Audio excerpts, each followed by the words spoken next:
Pegando essas duas vias, né, essas duas realidades que a gente percebeu mesmo, a gente deu sentido para o Instituto. Perceber a necessidade de inclusão, porque realmente existe um abismo muito grande, enorme, né, dentro dessa temática principalmente. Robótica é uma área muito extensa, muito grande. Conheço pessoas que estão na robótica hoje que não querem seguir nessa área exatamente de exatas, que normalmente as pessoas acham que é a única ali dentro. É que a robótica tem tudo a ver com colaboração. Territórios sociais. Territórios sociais. Olá, eu sou Robson Santo e em mais um Territórios Sociais, o podcast do Terceiro Setor, o podcast que conta histórias e projetos transformadores, como o de hoje, que vai falar de inovação. E para falar do tema, para nos contar essa história, nós vamos receber dois convidados incríveis do Instituto Amigos Droids. É a Sofia Pedersoli. Isso. A Sofia Pedersoli, que ela é estudante e diretora de sistemas do Instituto, e o Sérgio Lana, um inovador apaixonado por educação e robótica. Sejam todos muito bem-vindos e muito obrigado pela participação. E para falar de tanta tecnologia, temos a presença com muita humanidade da minha amiga Patrícia Bragança, que sempre ilumina nossa jornada do terceiro setor. Obrigada, Robson. Prazer novamente. Ô Sérgio, você tem muita experiência nessa história de competição, de robótica, inclusive já foi vice-campeão mundial em 2024, não é isso? Conta pra gente como que é essa paixão pela robótica, como que isso começou e como que ela te conduziu ao Instituto Amigos Droids. Tá, vamos lá. Bom, a robótica é uma grande paixão porque ela abre muitas portas. Quando as pessoas ouvem sobre robótica, elas tendem a crer que é uma coisa de você ficar atrás do computador, atrás do robô, programando aquilo ali, mas não é só isso. Isso é uma parte que sim existe, mas existe também toda uma outra parte relacionada a humanidades, a gestão, a relacionamento, a conhecer e convencer pessoas para colaborar com você no projeto, que é maravilhoso. Então a gente entrou nisso há muitos anos atrás, né? Talvez aí em 2011 foi o primeiro torneio que a gente participou e ficamos apaixonados com esse mundo, porque ele abriu realmente muitas portas nesse sentido, do empreendedorismo, da gestão, da robótica, da tecnologia, e a gente começou nisso com os nossos filhos, que começaram lá atrás, em 2011, né, e amigos e tal, e foi crescendo, e hoje se tornou uma causa de vida até, proporcionar esse mesmo acesso, essa mesma oportunidade para outros jovens no Brasil inteiro. Explica para a nossa audiência como que funciona esses campeonatos de robótica. Bom, o torneio que nós participamos é um torneio organizado pela FIRST, que é uma organização americana, é uma instituição americana que promove esse torneio em vários lugares do Brasil. Aqui no Brasil, esse torneio foi incorporado pelo Torneio SESI de Robótica. O SESI comprou o naming rights, é ele que organiza isso daqui. Então, ele é um torneio sem fins lucrativos, destinado a inspirar outros jovens no setor de STEM, né? O que esse STEM é? O acrônimo ali de ciência, tecnologia, engenharia e matemática, dentro dessas carreiras. Então ele começa numa fase ainda muito jovem, né? Com os alunos ali por volta de 7, 8 anos de idade. Eles começam com robôs feitos de Lego e depois eles vão passando para outras categorias de robôs semi-industriais e até industriais mesmo. Ah, que legal. Muito bacana. E temos uma menina, né? Completando 18 anos hoje. Então, Sofia, eu quero que você fale um pouquinho de como é essa realidade, né? Você vai falar um pouco também sobre a sua atuação aí dentro desse tema da tecnologia, mas que você falasse como é a realidade da produção de conhecimento nas áreas da tecnologia no Brasil hoje. E que você também pudesse falar um pouco desse posicionamento do Brasil em relação à tecnologia. Tá. Eu acho que isso tudo ficou ainda mais claro pra gente quando, em abril, a gente voltou da nossa competição internacional lá em Houston, nos Estados Unidos. E depois de ter passado aquelas 2 semanas com equipes do mundo inteiro, mas com muito peso, principalmente nas equipes dos Estados Unidos também, a gente viu uma discrepância muito grande do tamanho do incentivo por trás, seja por conhecimento teórico mesmo, mas fornecimento de materiais e peças que equipes gringas têm em relação às equipes do Brasil, que cada dia mais estão se transformando, estão evoluindo, é uma coisa que está crescendo, mas que ainda tem uma diferença muito muito grande comparado às equipes de fora. E aí, quando a gente voltou, a gente trouxe esse tópico, né, para dentro da equipe, para a gente pensar como que a gente poderia ajudar, de certa forma, com que é o nosso papel, tendo conhecido essa realidade de fora e voltando para o Brasil. E daí surgiu toda a história do Instituto, mas, basicamente, eu acho que nós como jovens aqui, a gente... Tô me formando esse ano, né, por exemplo, e existe um vácuo muito grande entre essa minha saída da escola e a entrada no mercado de trabalho. E eu sei que, tendo entrado para a robótica, isso mudou muito. Tive um norte muito maior, tenho quase certeza do que eu quero fazer hoje, mas a gente sabe que isso não é a realidade de todos. Então, pegando essas duas vias, né, essas duas realidades que a gente percebeu mesmo, a gente deu sentido para o Instituto para tentar acabar no Brasil, ou diminuir pelo menos, né, agora no começo, essa discrepância que tem entre os jovens saindo do ensino médio, às vezes perdidos, sem saber exatamente com o que querem trabalhar, ou não sonhando muito grande, por não terem apoio, né, não tem um incentivo mesmo, até chegar no mercado de trabalho e seguirem com a vida mesmo.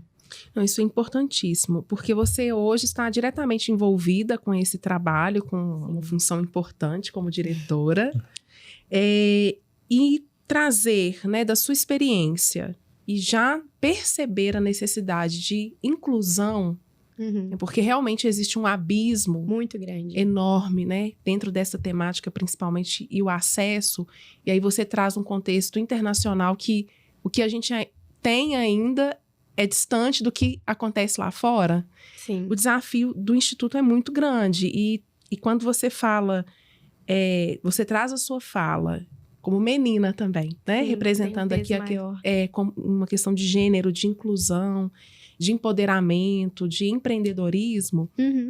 Eu queria que você falasse a importância desse projeto. Você já falou um pouco, mas assim, a relevância desse projeto, considerando esse contexto do nosso país e da nossa juventude. Tá. O maior... primeiro motivo do Instituto mesmo era fazer com que fosse viável para a gente alcançar o máximo de jovens possíveis dentro do Brasil, para realmente tentar dar pelo menos um pontapé numa mudança de realidade.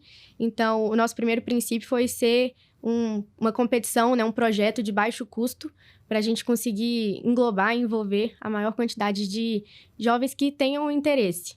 Mas aí também vem essa outra parte que você falou, que às vezes falta um incentivo, falta perceber que existe esse interesse dentro deles.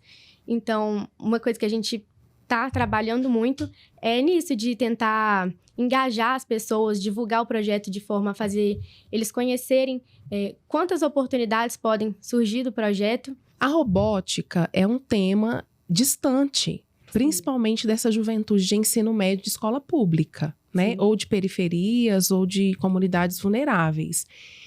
Imagino eu que é um desafio, sim, convencer e mostrar que é possível Sim. esse jovem ter acesso. Como é o trabalho de vocês nesse convencimento? Tá. Esse realmente foi uma parte que a gente teve que prestar muita atenção, porque não é falta de querer. Muitos jovens podem ter vontade, podem ter sonhos, mas não sabem, às vezes, como externalizar isso ou perceber como isso pode ser viável ali na vida deles. E tem realmente esse ponto que você falou, deles acharem que não é para eles, que eles não têm a capacidade de estar ali, e que é muito difícil, que não vai dar certo. Então, a gente prezou muito no preparo da competição, né, do curso que a gente preparou, que a gente produziu, se algo de muito, muito claro. A gente setorizou tudo, dividiu entre muitas áreas, para tudo ficar muito claro. Primeiramente, para as pessoas perceberem que robótica é uma área muito extensa, muito grande. Conheço pessoas que estão na robótica hoje, que não querem seguir nessa área exatamente de exatas, que normalmente as pessoas acham que é a única ali dentro. Mas a gente tem a área de marketing, do empreendedorismo, da gestão. Aí, claro, também tem a programação, a mecânica. Então, acho que as pessoas, um dos nossos papéis aqui dentro é mostrar para as pessoas mesmo, para esses jovens, que tem muitas áreas ali que eles podem se identificar e perder, talvez, um pouco esse medo de, tipo, uma matemática muito bruta, né? Uma física louca. Mas tem muitas áreas ali que eles realmente podem se ver trabalhando ali. E, então, como eu falei, como a gente dividiu mesmo essas áreas e produziu um curso bem específico para cada uma, a gente acha que, com o nosso apoio também, o acompanhamento que a gente vai fazer com as equipes que a gente está criando com o projeto, eles possam se ver realizando isso com o nosso apoio e aos poucos também, mas a gente busca engajar eles. Legal. O Sérgio quer completar aí, né? Completa, Sérgio. Sabe um insight que eu tive aqui agora ouvindo a Sofia? É que a robótica tem tudo a ver com colaboração. Legal. Quando o Robson me perguntou aqui, o que é que te trouxe nisso? Né? Acho que esse é o principal legado, né, que a gente aprende dentro da robótica. Tanto que o torneio que a gente criou chama-se Robótica Colaborativa, né? Um torneio de robótica colaborativa. Essa colaboração. Qualquer empreendimento numa área de robótica, ele é complexo. Ele vai precisar de muitas pessoas para resolver uma questão. E cada pessoa vai contribuir com aquele projeto com um olhar diferente. Então, dentro das equipes que a gente forma, e essas equipes, elas nascem para poder disputar um torneio, e aí o torneio tem essa pegada de ser engajante, né, de ser uma aventura ali, controlada, né, uma aventura que os jovens vão fazer, que os jovens gostam de fazer. Todo mundo gosta de jogar bola, de jogar um jogo, enfim, até de apostar uma corrida para ver quem é que chega primeiro. Então, a competição, né? Essa coisa da competição, ela é legal em muitos aspectos. Existem lados negativos, mas vamos pegar o lado positivo da competição. Isso engaja. E para ele engajar, os jovens precisam de colaborar uns com os outros. Então, a robótica é quase que uma isca que atrai vários talentos para somar e competir juntos ali naquele setor. É isso. É a proposta do impacto. É uma oportunidade de conhecimento, de acesso ao mercado de trabalho, de oportunidades, mas junto disso vem o desenvolvimento humano. Uhum. E essa base que é a cooperação, né? E é interessante porque é competição e cooperação, mas a competição não acontece sem a cooperação. Então, trazendo esse princípio, é um princípio de formação humana, né? Dentro do processo. Isso é muito legal. Sim, sem dúvida. Sem dúvida. Essa colaboração, ela está em tudo, tanto dentro da equipe. E aí é outro aspecto bem legal de mencionar, que essas competições que a gente participa e essa nova que a gente está criando para poder abrir essa oportunidade para mais jovens no Brasil inteiro, ela é uma competição colaborativa. Como é que funciona isso? Você só vai saber com quem você vai jogar e contra quem você vai jogar no dia. E as disputas são sempre em alianças. Então, o torneio funciona mais ou menos assim. Na partida 1, vamos jogar eu e a equipe do Robson contra a equipe de vocês duas. Na próxima partida, pode ser o contrário. Pode ser eu e a Sofia contra vocês dois. Então, o tempo todo, eu não sei quem é meu aliado e quem é meu adversário até o momento da próxima partida. Então, isso cria um clima de colaboração, de companheirismo, que é completamente diferente de tudo que a gente vê na maioria dos esportes hoje em dia. Então é um ambiente altamente cortês, altamente colaborativo, porque ganha aquela equipe que conseguir fazer melhor as alianças, combinar melhor o jogo, sem nunca desprezar ou querer, enfim, sobrepujar o adversário de maneira alguma. Então já nasce com o espírito do terceiro setor, que é de cooperação, né? Sim, desde o começo. Desenvolvem muitas competências, né? Porque aí é negociação, comunicação, muito interessante. Ô Sérgio, o Instituto, ele nasceu recente, né? Tem 1 ano. E vocês estão entrando no terceiro setor, né? O Instituto é uma associação. Vocês estão entrando no terceiro setor e o terceiro setor é carente de muitas coisas. E tecnologia é uma delas. Como que vocês imaginam o Instituto e como que ele pode ajudar ao terceiro setor como um todo, né, que é tão carente de tecnologia? Como que isso pode ajudar a mudar essa realidade hoje? Eu acho que pegando o que a Sofia falou há pouco tempo aqui, a nossa maior expectativa é inspirar e empoderar os jovens.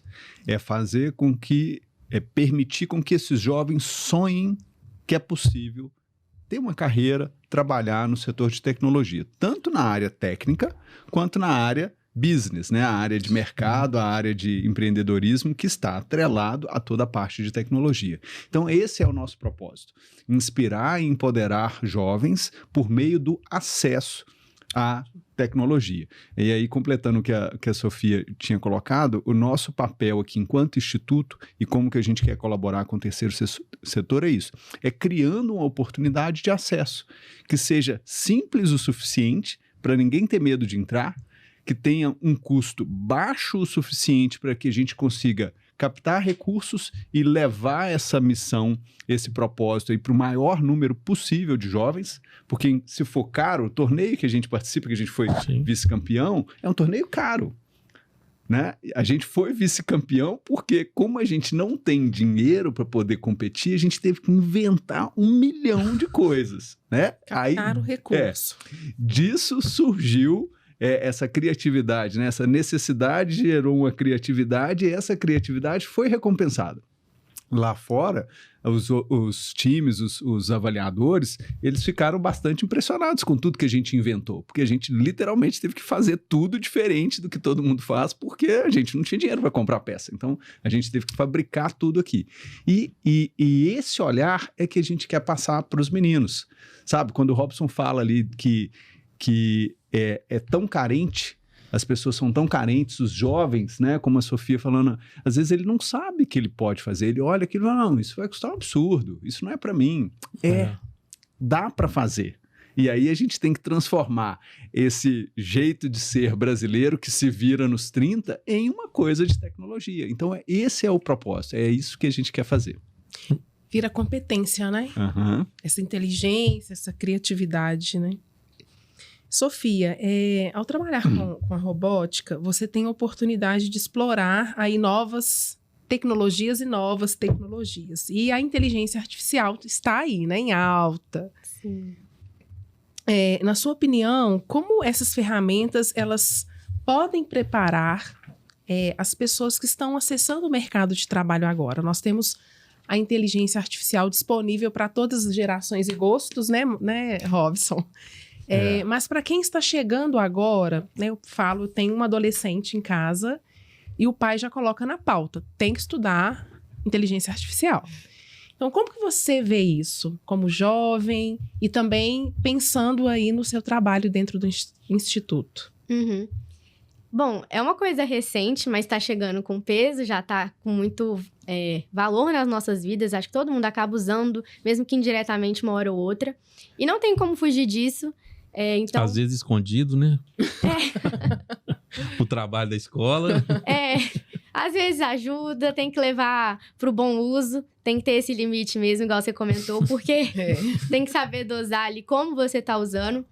Mas esse é até um ponto importante. Normalmente não se incentivam nas escolas o uso da tecnologia, da inteligência artificial, porque seria um meio de cola, um meio de burlar ali esse sistema.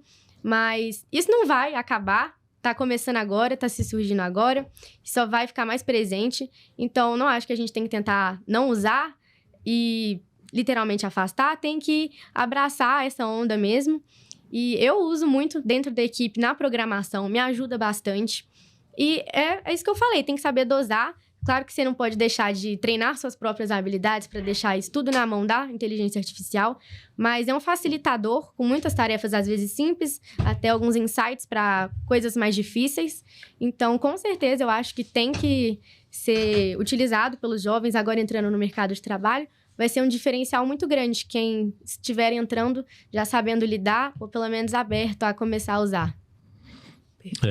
A Sofia já respondeu aqui, já antecipou uma outra pergunta, então eu queria ouvir o Sérgio.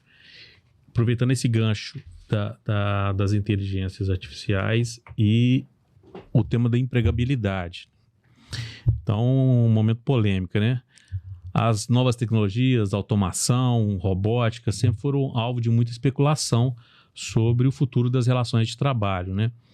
E agora, essa desconfiança generalizada sobre as inteligências artificiais. Queria te ouvir, como que você vê isso? Isso vai ajudar? Isso vai dificultar? Como é que você está sentindo esse novo momento, Sérgio? Olha, acho que esse é um compromisso que todo mundo que trabalha com tecnologia precisa de estar atento e alerta a essa situação. A minha forma de ver é que as coisas vão melhorar, mas até que se melhore, vai ser necessário ajustes, né? Ajustes vão ser necessários e esses ajustes eles podem gerar desconforto de alguma parte, tá? Então a gente vê, né, por exemplo, dentro dos supermercados, uma ascensão muito grande do caixa eletrônico. Na área de publicidade, que a gente estava conversando aqui há pouco tempo atrás, tudo que é redigido hoje em dia, ele passa, se antes ele já passava pelo corretor de texto, né, do Word ali, hoje ele passa pelo corretor do ChatGPT ou outras inteligências para poder melhorar a qualidade do texto. Então isso, obviamente, vai proporcionando um deslocamento de profissionais, principalmente profissionais que estão relacionados com áreas repetitivas e previsíveis, tá? Então isso aí é uma coisa que vai acontecer. E outra coisa também que eu vejo que vai acontecer muito, que puxa para o nosso lado aqui da robótica, é uma convergência, uma tendência muito grande à robotização mesmo, que hoje a gente começa a ver aí o robô da Tesla, o robô do Optimus lá, etc e tal. Várias empresas, né? A OpenAI também está fazendo robôs de assistentes pessoais, que é o quê? A união da inteligência artificial com uma capacidade maior de automação que tem a ver com baterias e tudo mais, mas principalmente com a conexão 5G e com a inteligência artificial, que é capaz de transformar aquela máquina ali num ser que é capaz de interagir conosco. Então, isso vai mudar muita coisa, sim. Agora, para o bem ou para o mal, a minha aposta, a minha visão é que toda vez que a tecnologia avança, a gente caminha um pouco para o lado das humanidades. Eu sou um fãzaço de filme de ficção científica, né? Tem os filmes de ficção apocalípticos ali, mas marca do Amigos Droid tem a ver com isso. Ele tem uma inspiração lá no Star Wars e etc e tal, os amigos, né? Os dois robôs ali, o R2-D2 e o C-3PO, que são os amigos droids ali que surgiram e inspiraram a coisa toda. Eles sempre ressaltam e fazem aparecer mais o lado humano das pessoas.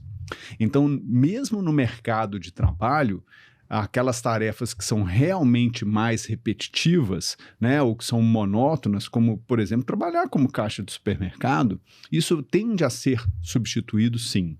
E o que essas pessoas vão fazer? Elas vão consertar robôs? Não acredito também nisso, não, porque existe uma diferença de quantidade de pessoas necessárias para poder fazer uma fábrica funcionar e a quantidade de pessoas necessárias para consertar os robôs daquela fábrica.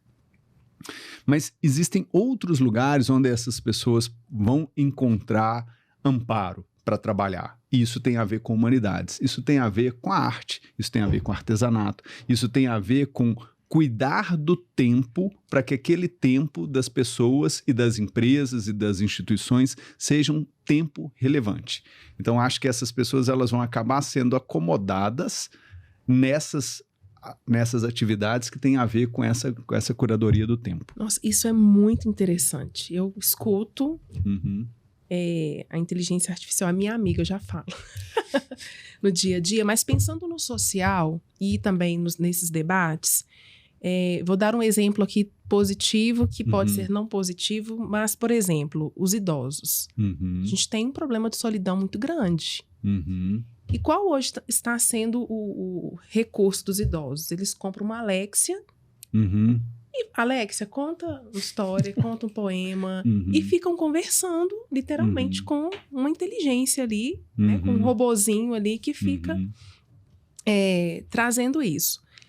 E, por outro lado, quando você traz esse contexto de que a tecnologia, né, o avanço da tecnologia vai nos levar para as nossas humanidades, para a contemplação, por exemplo, que é algo que a gente hoje não consegue, né?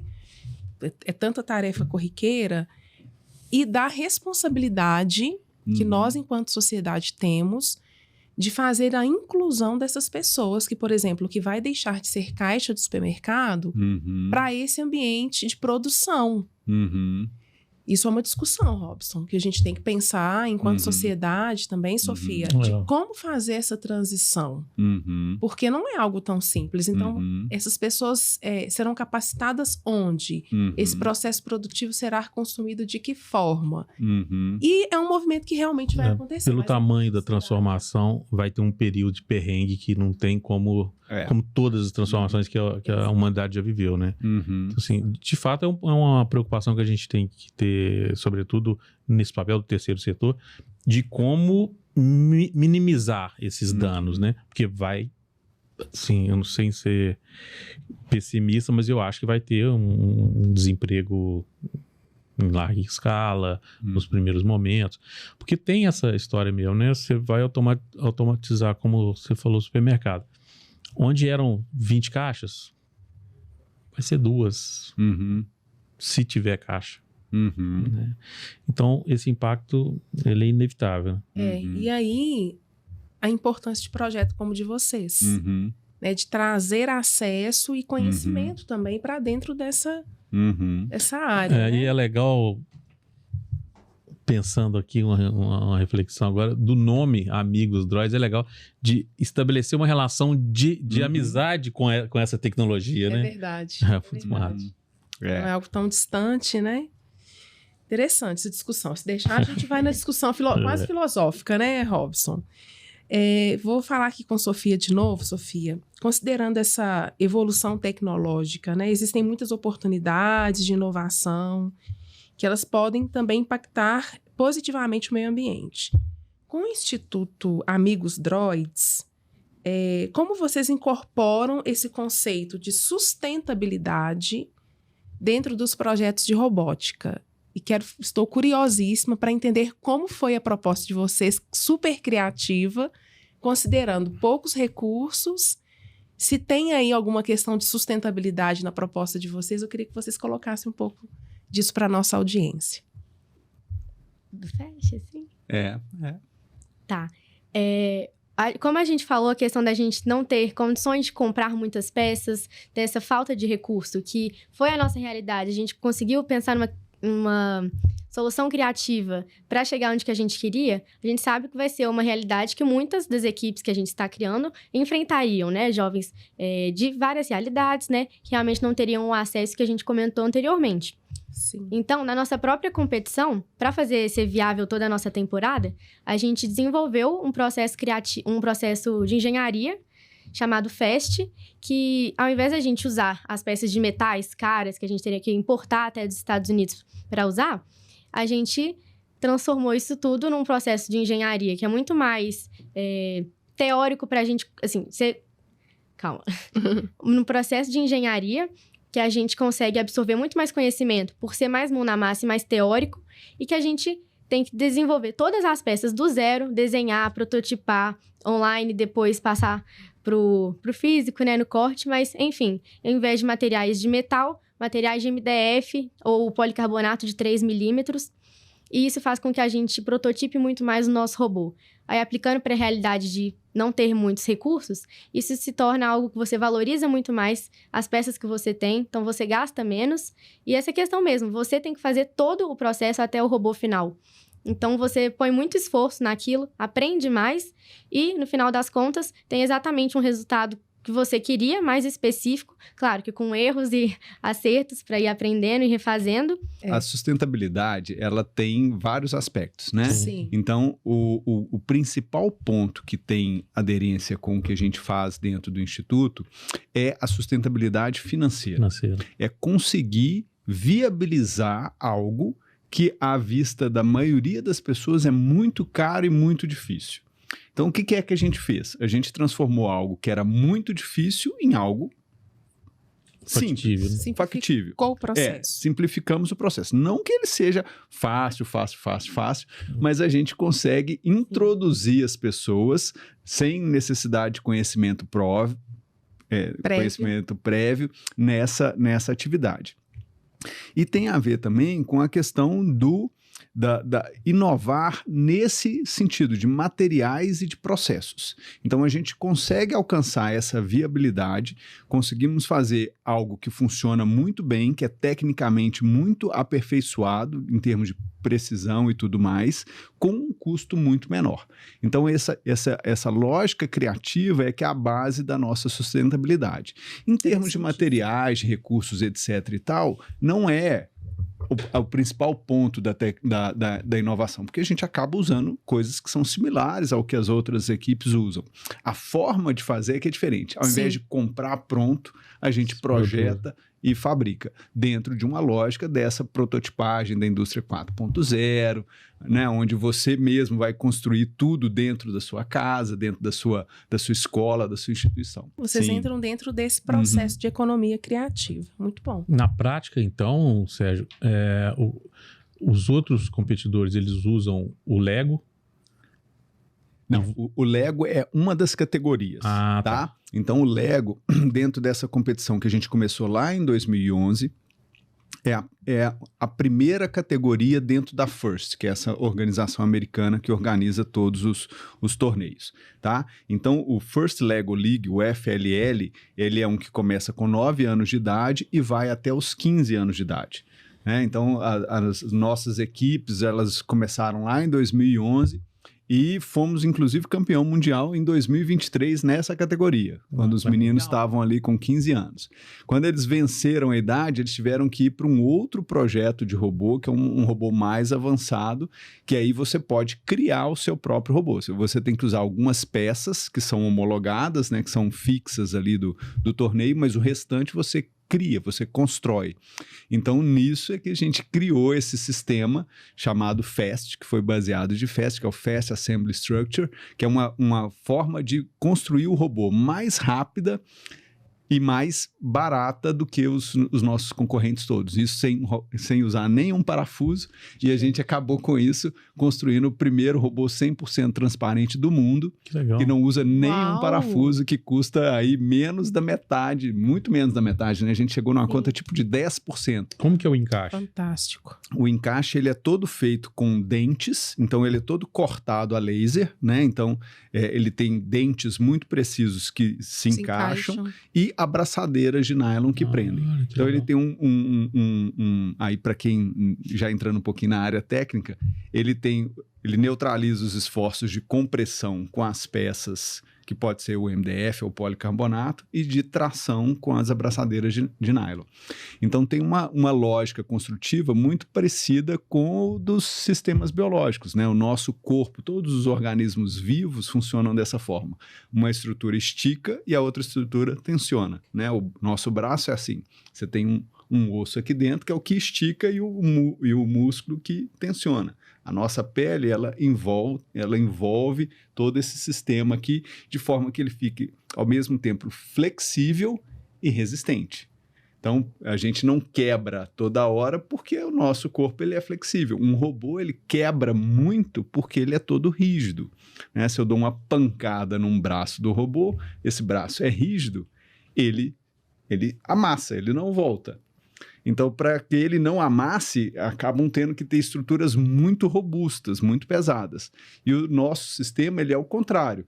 Ele é flexível, então se ele toma uma pancada, ele vai, mas ele volta. Ele vai, mas ele volta. Com isso, a gente consegue ter um robô muito mais leve, que gasta muito menos material e muito mais resistente, porque ele não quebra. Ele toma pancada e não quebra.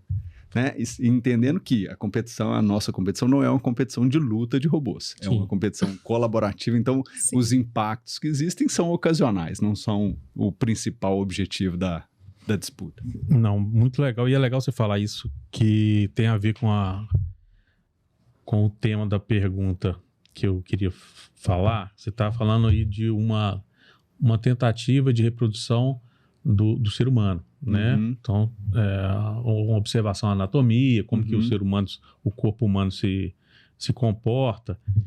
E aí, vamos entrar num tema que é diversidade e inclusão. A gente tem, pelo menos nos filmes, a gente vê sempre nessa quase uma reprodução do ser humano, né? Da imagem do ser humano nos robôs. Como que assim, as discussões sobre esse perfil étnico, perfil de gênero, sobre essas máquinas que daqui a pouco a gente vai conviver com elas no dia a dia? Bom, isso não é uma realidade que a gente lida diretamente, mas assim, o que a gente ouve dizer muito é que isso é algo que a gente realmente tem que tomar cuidado, principalmente a inteligência artificial, né, que ela é treinada com base em conteúdos que são produzidos principalmente nos Estados Unidos, Sim. principalmente na região da Califórnia, e que eles não representam a forma de ser, de falar, de comunicar da maioria do planeta. Especialmente, né, a metade sul do planeta aqui Perfeito. e tudo mais. Sim. Então esse é um problema real, as pessoas estão atentas a isso, mas não é algo simples também de você detectar e de você transformar. Então acho que no momento da tecnologia que a gente está hoje, o mais importante é a gente estar atento e alerta, sabe? Para poder sinalizar todo tipo de preconceito que pode ser gerado, porque afinal de contas a máquina, né, a inteligência artificial, ela não sabe o que ela está falando. Ela simplesmente está estatisticamente propondo a próxima palavra que combina com as anteriores que você fez.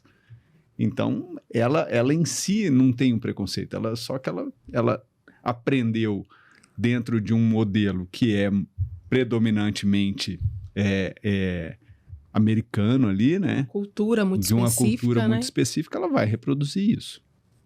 Mas para além do hardware, Uhum, aliás, para além do software, uhum, o hardware, uhum, a máquina mesmo, Uhum. física, uhum. tem alguma discussão sobre isso? O robô vai ser branco, vai ser preto, Interessante, vai sim. ser moreno, vai ser gay, vai ser homem? Existe uma discussão curioso sobre isso. isso? Imagino que sim, mas não é algo que a gente transita sobre ele, né? Os nossos robôs, eles parecem mais um carrinho do que um humanoide, Os né? humanoides. Então, a gente acaba não distinguindo isso muito, mas certamente é algo que a gente também tem que estar atento, né? Certamente. Isso é interessante. Esse final de semana, apesar de não ser especialista na área, e como a Uhum. inteligência artificial faz parte da nossa vida, Uhum, fiquei estudando um pouco lá sobre a questão dos agentes. uhum, Que é essa questão de uma inteligência artificial conversar com outra para poder gerar, uhum, que vai além da discussão do chat GPT. Eu falei, meu Deus, é outro universo isso, o que está acontecendo? Vendo um especialista falando disso, Uhum. né? E como que isso também vai impactar nossa forma de trabalho. Até agora a gente está com o chat GPT. Como que você vê isso? Assim, eu queria que você falasse um pouquinho desse conceito, assim, de uma maneira simplificada. Vocês são ótimos nisso. uhum. E como que isso pode, trazendo até um pouco do que o Robson está falando, né? Uhum, Esse efeito na nossa rotina, na nossa forma de conviver. uhum. Te ouvindo falar uma coisa que me ocorre aqui, é a pergunta que o Yuval Harari, né, aquele do Homo sapiens, Sim. do Homo Deus, etc. e tal, o historiador, ele coloca, que ele já colocava nos livros dele antes do boom aí do chat GPT, que é a questão da relevância. Como que nós, seres humanos, vamos continuar sendo relevantes no mundo que vai ser muito dominado por essa parte da tecnologia. Então, esse é um ponto importante, sabe? Como que a gente vai se manter relevante nesse cenário? Que, inclusive, uma inteligência vai trabalhar diretamente com outra inteligência sem uma necessidade direta e constante de um humano ali por trás. Qual que é a relevância nos processos de venda, por exemplo, né? A gente estava falando aqui do caixa do supermercado, então eu posso ir lá e fazer uma compra e sem passar por uma pessoa ali no caixa do supermercado. Daqui a pouco tempo, quando eu tiver um robô que possa fazer essa compra para mim, nem eu vou lá, né? O meu próprio robô que vai lá e vai fazer isso ali para mim, vai carregar as compras e trazer para casa. Um pouco como já acontece até com os aplicativos, né? Eu posso fazer uma recompra simples e aí esse aplicativo vai lá e faz aquela coisa por mim e vai só diminuir. Então, nós seres humanos vamos ter que achar esse lugar. Como é que eu me mantenho relevante? Então, quando eu coloquei lá atrás essa parte do humano, né? Uma coisa que nunca vai ser substituída é a conversa. É o carinho, é o afeto, né? É um artesanato, algo que foi feito exclusivamente para você com um trabalho manual, é uma comida orgânica que foi desenvolvida ali com carinho, com atenção. Então eu vejo muito futuro voltado para essas pequenas coisas, e o trabalho como a gente conhece hoje, ele tende a ser em grande parte substituído por automações. Nossa, isso já abre uma janela aqui, quando você fala de voltar, né? De vez em quando a gente fala do voltar aqui, né, Robson? Voltar à nossa essência, voltar à nossa humanidade. E com toda essa questão de tecnologia, de rigidez, a gente acaba se perdendo de algumas coisas, né? O terceiro setor vem o tempo todo aí trazendo a importância do outro. Eu participo de alguns grupos que vai ter uma conferência chamada Conferência do Amor, por exemplo, dentro das organizações. Então, são coisas que a gente, de fato, está buscando resgatar, porque a gente se perdeu em algum momento também, né? E aí, com essa coisa toda das máquinas, talvez seja um momento para a gente poder parar para pensar, né? Que a gente precisa ter tempo para isso. É uma discussão complexa. Sofia, você tá tão jovem já, né? Completou 18 anos hoje, já liderando e inspirando outras pessoas no campo da robótica, né? E qual a perspectiva que você vê para o futuro do Instituto? E para os jovens que vão fazer parte desse movimento de entrar, né, no campo da robótica, da automação, e quais são as competências mais importantes que o Instituto deve desenvolver com essas crianças? Eu estou até sabendo, já tem uma história aí, que vocês já estão com projetos. A gente acabou de encontrar ali a turma da Cidade dos Meninos. Então já é uma articulação do Instituto com outra associação do terceiro setor, já promovendo esses avanços, né? Como é que é essa ideia? Como que você está vendo isso, assim? A gente acredita muito que a perspectiva do Instituto é cada vez mais impactar mais jovens, né? Trazer mais jovens para dentro do nosso projeto. E nisso a gente tinha a grande meta de conseguir captar 1.000 jovens até 2024 para participar dessa nossa competição, desse nosso programa. E, felizmente, a gente conseguiu fazer a captação desses 1.000 jovens, financiamento deles. Então, a gente está com algumas equipes já rodando, outras para começar. E a gente começou com essa meta de 1.000 que, assim, alguns acham que já era muito alta, mas a gente conseguiu conquistar. Então, a gente está com muita expectativa de cada ano que passar dentro do Instituto, a gente vai trazendo mais e mais jovens, quem sabe chegar aí aos 100.000 a mais. E isso, a criação do Instituto mesmo, extrapolou muito só uma competição de robótica que a gente participava. Igual o Sérgio falou no início, isso tudo virou um projeto de vida. Então, eu me formando agora, ano que vem, essa sendo, no caso, minha última temporada de competição na robótica, né? Eu tendo que sair disso ano que vem. Não vai tirar os meus laços do Instituto. A gente pretende continuar levando isso por muito tempo.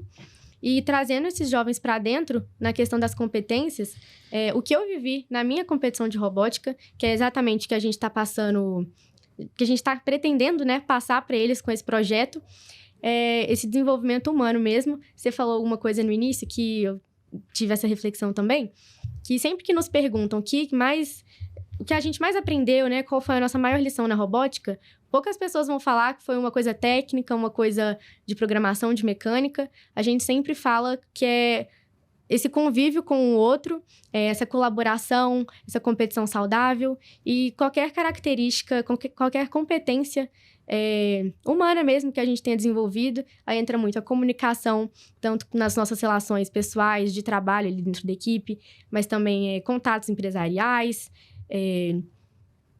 lidar com pressão, lidar com gestão de tempo, gestão dos seus próprios sentimentos, autoconhecimento. E formando esses jovens com essas competências, que realmente são possíveis de serem alcançadas participando do nosso programa, do nosso projeto, a gente acha que a gente vai estar dando pelo menos um pontapé inicial para essas pessoas crescerem, aí já que a gente está trabalhando com jovens inicialmente, né? Mas chegarem na vida adulta já muito mais preparadas para o que vem aí, muito mais formadas e realmente tentar acabar com aquela discrepância que a gente falou no início da realidade, né, da tecnologia no Brasil e esse vácuo que tem, né, entre a saída do ensino médio e o mercado de trabalho. E o projeto, na prática, funciona como? É um período de 1 ano? Para que perfil de jovem? Como é que é? Tá. Bom, posso responder? Por favor. Como a gente falou, o nosso objetivo é proporcionar o acesso simplificado para maior número de jovens possível. Então, para a gente simplificar isso e democratizar de fato, a gente reduziu tudo que podia, inclusive o tempo. Então, para a gente poder incorporar mais jovens e mudar esse olhar dele, para ele começar a entender que a tecnologia não é só ficar atrás do computador, não é só, né, ser um super engenheiro que vai desenhar um braço, não é isso. Existe essa parte também, mas dentro de uma equipe de robótica você tem espaço para muitas outras habilidades. A gente fez um programa estruturado em 3 pilares. A gente criou um kit de baixo custo, que possa ser, então, oferecido para maior quantidade, com a mesma quantidade de dinheiro, você oferece isso para mais pessoas. A gente criou um curso inteiro que passa por todas essas habilidades que são agrupadas em 4 áreas. Tem a parte de engenharia, que tem a ver com mecânica, a parte de programação, que tem a ver com um computador, que isso todo mundo espera. Mas o que é que a maioria das pessoas não espera e que a maior parte da equipe trabalha nisso daqui? Uma parte de gestão, porque para a equipe funcionar, você tem que liderar pessoas e processos ali o tempo todo, você precisa de aprender a empreender, né, para poder conseguir patrocinadores, apoio, mentor, instrução, peças, enfim, recursos. E você tem uma outra parte, que é a parte da relevância, que é exatamente poder mostrar para o mundo, via redes sociais, via apresentações na escola, via eventos ao vivo, o que está sendo aprendido dentro daquela equipe de robótica e que vale a pena ser mostrado para o mundo inteiro, para que a gente possa inspirar outros jovens. Então, esses 4 pilares, né, engenharia, automação, gestão e relevância, são parte desse nosso programa de 2 meses, né, ou de aproximadamente 2 meses de curso.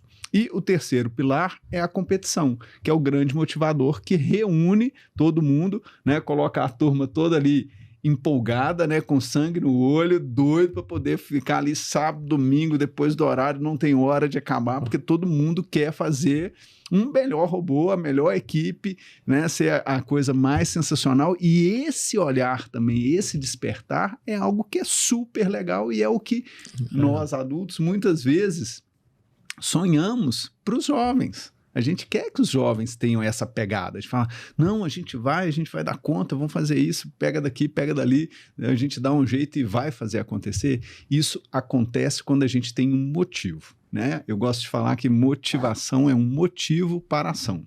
Então, a competição, ela é o motivo que vai fazer as pessoas agirem, né, consumirem o conteúdo que a gente preparou ali didático, né, de formação dessas quatro áreas e utilizar aquele kit de robótica, que é um kit inicial, como pontapé inicial para se desenvolver.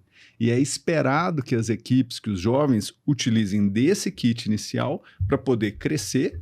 Então, só para dar uma analogiazinha simples, o robô que a gente entrega para eles no kit, ele vem sem braço. Ele anda, mas ele não tem braço. O braço quem vai criar são vocês. Então, a gente entrega uma parte e deixa com que os jovens completem a outra parte. Mas para ele fazer o robô andar, ele vai precisar talvez comprar um motor. Ele vai precisar de mandar fabricar um braço. É coisa de R$30, R$50, R$150. Eu quero fazer um uniforme para minha equipe. R$50 para cada um, vezes 10 jovens ali na equipe, R$500. Não é muita grana, mas para quem precisa, é muita grana. Mas é uma grana que dá para arrumar. Será que eu consigo aprender a usar o meu próprio robô para conseguir essa grana? Então a gente ensina essas coisas nesse curso. Né? Será que dá? Seja a sua equipe em qualquer lugar do Brasil que esteja nos ouvindo aqui. Com certeza, na região onde você mora, tem um supermercado, tem uma padaria, tem um varejão, tem uma lojinha. Né? Será que eu posso usar o meu robô para combinar com o cara da padaria e falar, olha, eu posso trazer meu robô aqui no final de semana, no sábado, para ele entregar o pão para os clientes? Eu peço o pão aqui, o robozinho vem andando em cima do balcão e entrega o pão. É divertido, isso vai dar movimento ali na padaria. E aí, se a gente conseguir dar um bom movimento na padaria, será que você topa pagar a camisa para mim? Porque a gente tem uma competição aqui daqui a 2 semanas e tal, você não precisa me dar o dinheiro, você pode pagar a camisa direto. Então, é isso que a gente tenta ensinar com esse programa. A parte tanto da tecnologia, porque alguém efetivamente vai ter que construir o braço do robô, mas enquanto tem alguém tentando construir e programar o braço do robô, o restante da equipe está fazendo essas conexões, está conversando, né, com as outras pessoas, está empreendendo e está aprendendo que para eu trabalhar com tecnologia, eu não preciso ser o programador. Eu não preciso ser o cara que vai ficar lá no CAD, né, desenhando o braço. Eu posso ser o empreendedor que utiliza da tecnologia para gerar um negócio sustentável. Então, o grande objetivo nosso é isso, é ensinar esse mindset, né, e passar esse mindset para os jovens. Né? Como é que eu, dentro da realidade que eu tenho, seja ela restrita, como for, porque sempre tem restrições, como que eu posso fazer a coisa acontecer? Dar o meu jeito. Né, o se vira nos 30, essa coisa que é muito do brasileiro, né, como é que eu posso fazer isso acontecer e por meio da tecnologia eu ter uma equipe de robótica que seja economicamente sustentável? Ô Sérgio, e tem uma coisa só, para a gente já estar indo para os finalmente, né, Robson? Muito interessante desse projeto é porque dentro da proposta, o jovem, ele deixa de ser aquele jovem passivo que só consome e vai para o protagonismo e para a ação. Ele se torna um jovem ativo dentro da temática da tecnologia, né? Porque hoje a crítica é isso. A tecnologia ele não faz nada. E vocês trazem uma proposta diferente, né? Ele vira um criador ali, um creator, né? Uma pessoa que vai, de fato, construir algo possível, né? Importante. E as competições, elas têm essa capacidade, né? Quando você estabelece um objetivo e um tempo para realizar, exatamente, você faz de tudo. Tem uma competição de cinema que é muito legal, chama Film Race, que acontece em Nova York, e que ela te dá 4 dias para você fazer um filme. Do roteiro à edição. E aí te dão 3 palavras-chave e a partir dessas 3 palavras você tem que desenvolver em 4 dias. É uma loucura. E no final das contas você vê que é possível fazer, aí você já começa a imaginar que, poxa, é possível fazer cinema. E tudo em equipe, essa coisa da colaboração, que é muito estimulado pela competição. Então, Sofia, como que os ouvintes podem apoiar o Instituto? Queria que você falasse um pouquinho se existe oportunidade de voluntariado, como que vocês estão estruturando isso para que outras pessoas possam participar sem que sejam alunos, como é que é? Existem, de fato, várias oportunidades de como as pessoas podem apoiar o Instituto, começando então pela parte que você falou do voluntariado.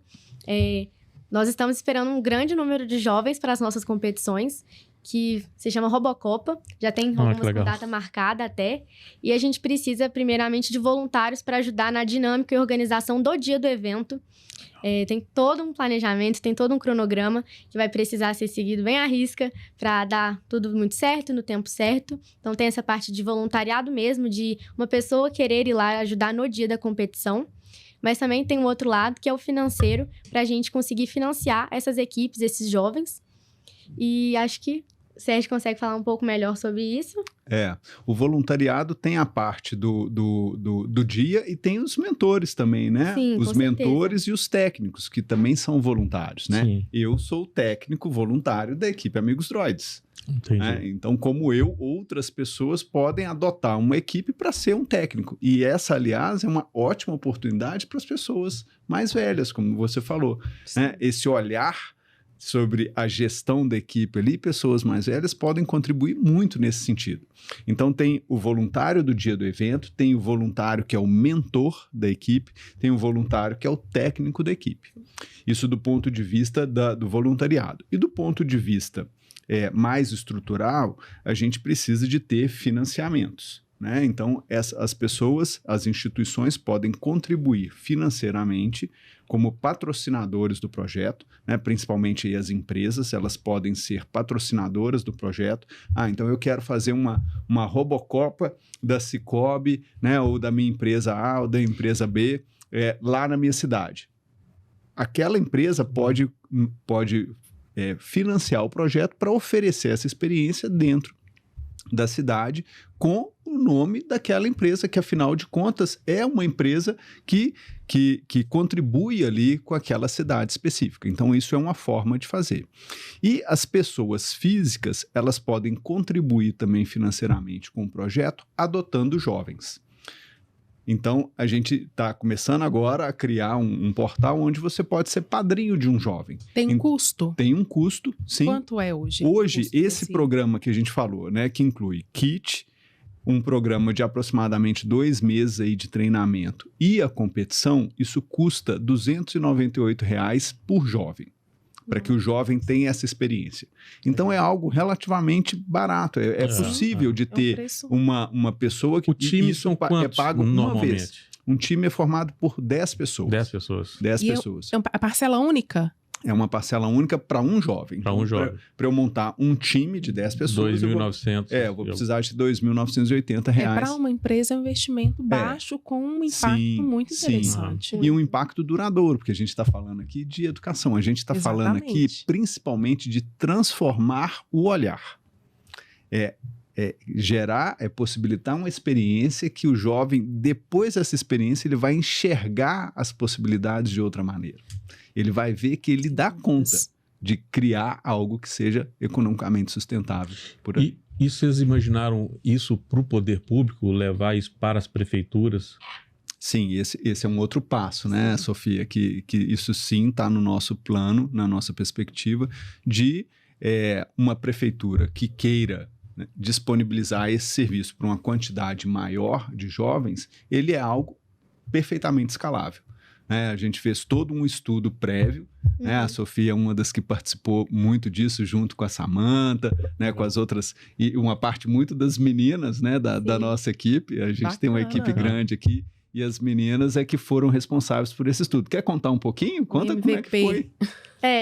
A gente começou com a Samanta, que tem 13 anos, é bem novinha mesmo, isso eu acho que é legal de falar. Muito. Que começou com esse cabeceamento mesmo do início dos testes da programação, né, que é a nossa área. E a gente testou várias placas, a gente testou vários materiais até a gente chegar no kit final, que o Sérgio comentou. E foi muito estudo ali, foi muito trabalho, mas a gente chegou num resultado bom e que, igual o Sérgio estava focando mesmo, que é acessível. A gente preparou o curso para ser fácil de entender, então... Qualquer escola pública mesmo que quisesse implementar isso no currículo, durante o ano, seja nas férias, por ser um cronograma que pode chegar aí a 2 meses, que é algo curto, tá bem legal mesmo e bem prático de ser inserido.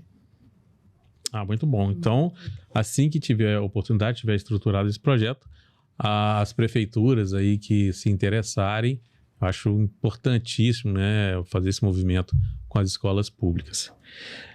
Turma, estamos chegando ao final, infelizmente. Então, vamos chegando ao final desse episódio. Fiquei encantado com a Sofia, 18 anos já, com esse olhar de empreendedorismo, muito legal. Parabéns, Sérgio, muito bacana esse projeto de vocês. E quero convidar vocês a conhecerem, para conhecer o Instituto, como que faz nas redes sociais? Nas redes sociais, a nossa conta no Instagram, no TikTok é Amigos Droids. E a gente tem um site, amigosdroids.com.br. .com e .com.br, tem os dois. Os dois. Legal. Amigos Droids em geral. Então, você empresário, você que quer ajudar um projeto de empreendedorismo e de inovação, fica ligado aí que é muito bacana. Você que é da academia, das escolas, também, se quiser conhecer, acho muito, muito válido. E agradecer mais uma vez, Sofia, Sérgio, minha amiga Patrícia Bragança, Obrigada. em mais esse episódio Territórios Sociais. E agradecer a você que nos acompanhou até agora e pedir a você que se inscreva no nosso canal, curta esse conteúdo e compartilhe com seus amigos. É muito importante a participação de todos nesse momento, nesse grande momento de transformação. Um abraço. Territórios Sociais. Territórios Sociais. Territórios Sociais.